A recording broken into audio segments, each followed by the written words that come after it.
Assalamualaikum warahmatullahi wabarakatuh. Saya Nurmaida Amini dari Biologi E. Di sini saya akan menyampaikan materi yaitu tentang prinsip-prinsip pengembangan kurikulum.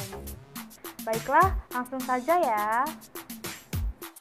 Jadi, esensi dari pengembangan kurikulum itu adalah proses identifikasi, kemudian analisis, lalu ada sintesis, kemudian dilanjutkan dengan evaluasi, lalu ada pengambilan keputusan, dan kreasi elemen-elemen dari kurikulum.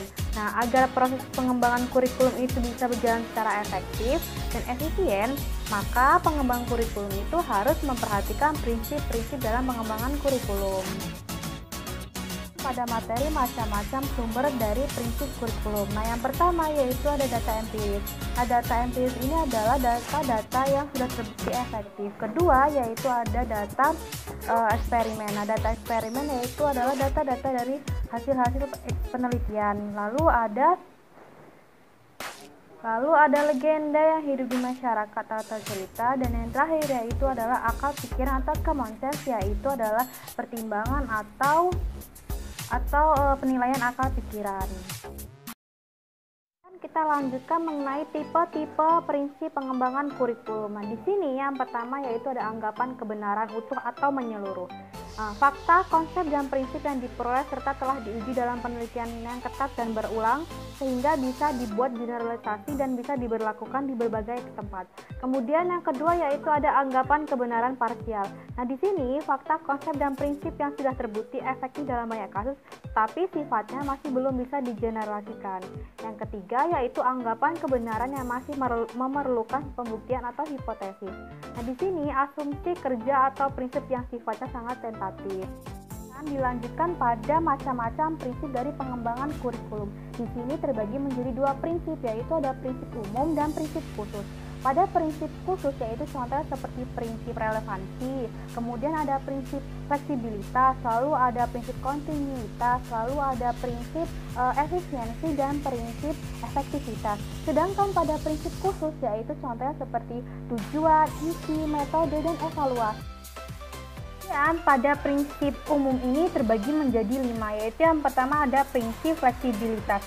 Di sini kurikulum itu dapat disesuaikan, diubah, dilengkapi, maupun dikurangi berdasarkan tuntutan dan keadaan. Nah, kemudian pada prinsip kontinuitas itu di sini kurikulum itu dapat disesuaikan atau dikembangkan secara berkesinambungan. Kemudian pada prinsip praktis, kurikulum itu dapat dan mudah diterapkan di lapangan. Sedangkan pada prinsip efektivitas, bahwa kurikulum ini berorientasi pada tujuan yang ingin dicapai. Yaitu ada prinsip relevansi. Nah, pada prinsip relevansi ini terbagi menjadi dua, yaitu ada relevansi internal dan eksternal. Nah, pada relevansi eksternal ini maksudnya tuh tujuan, isi, dan proses belajar itu tercakup dalam kurikulum harus sesuai dengan tuntutan, kebutuhan, dan perkembangan masyarakat. Sedangkan pada relevansi internal yaitu kesesuaian konsistensi antar komponen kurikulum itu sendiri. Kemudian pada prinsip khusus ini kan tadi kita sudah bahas, yaitu ada isi, ada metode, ada tujuan, dan evaluasi. Yang pertama yaitu kita akan membahas prinsip yang berkaitan dengan tujuan pendidikan. Di sini prinsip tujuannya itu bersumber pada yaitu yang pertama ada ketentuan dan kebijakan mengenai dari pemerintah. Kemudian ada survei tentang manpower atau tenaga kerja. Lalu ada survei mengenai persepsi orang tua dan masyarakat tentang kebutuhan mereka. Kemudian ada survei tentang pandangan para ahli pada bidang-bidang tertentu. Lalu ada penelitian, dan yang terakhir yaitu ada pengalaman negara-negara lain yang memiliki permasalahan yang sama. Kemudian yang kedua yaitu ada prinsip yang berkaitan dengan isi pendidikan. Di sini ada 3 poin, yaitu yang pertama perlu penjabaran tujuan pendidikan, kurikulum, dan pembelajaran ke dalam perbuatan hasil belajar yang khusus dan sederhana. Kemudian yang kedua yaitu ada isi bahan belajar itu harus meliputi pengetahuan, sikap, dan keterampilan. Dan poin terakhir adalah unit-unit kurikulum harus disusun dalam urutan yang logis dan sistematis.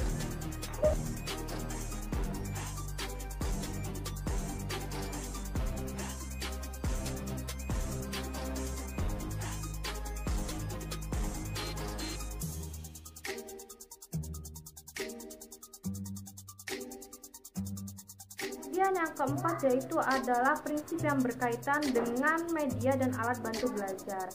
Berikut ini adalah prinsip yang dijadikan pegangan untuk memilih dan menggunakan media dan alat bantu belajar.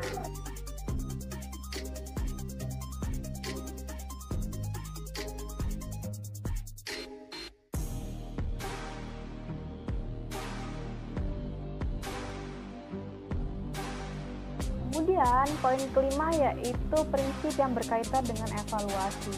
Evaluasi itu sendiri berguna untuk mengukur hasil pembelajaran. Pengembang kurikulum harus memperhatikan 6 prinsip evaluasi, yaitu ada objektivitas, ada komprehensif, kemudian ada kooperatif, lalu ada mendidik, ada akuntabilitas, dan yang terakhir ada praktis.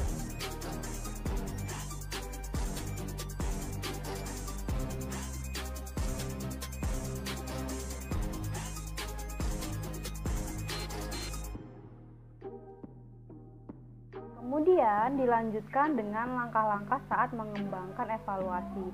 Di sini ada 4 langkah, yaitu yang pertama, rumuskan tujuan-tujuan pendidikan yang umum dan ranah kognitif, afektif, dan psikomotorik.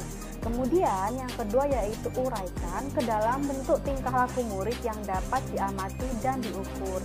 Yang ketiga ada hubungkan dengan bahan pelajaran. Dan yang terakhir yaitu tuliskan butir-butir soal atau tugas. Ada beberapa prinsip yang harus diperhatikan dalam pengelolaan hasil penilaian, yaitu yang pertama, norma penilaian apa yang akan digunakan dalam pengelolaan hasil tes. Kemudian ada apakah akan menggunakan rumus atau formula casing. Kemudian yang ketiga ada bagaimanakah mengubah skor mentah ke dalam skor matang. Lalu yang keempat ada skor standar apa yang digunakan. Kemudian untuk apakah hasil tes digunakan. Kemudian yang keenam ada bagaimana cara menyusun laporan hasil evaluasi.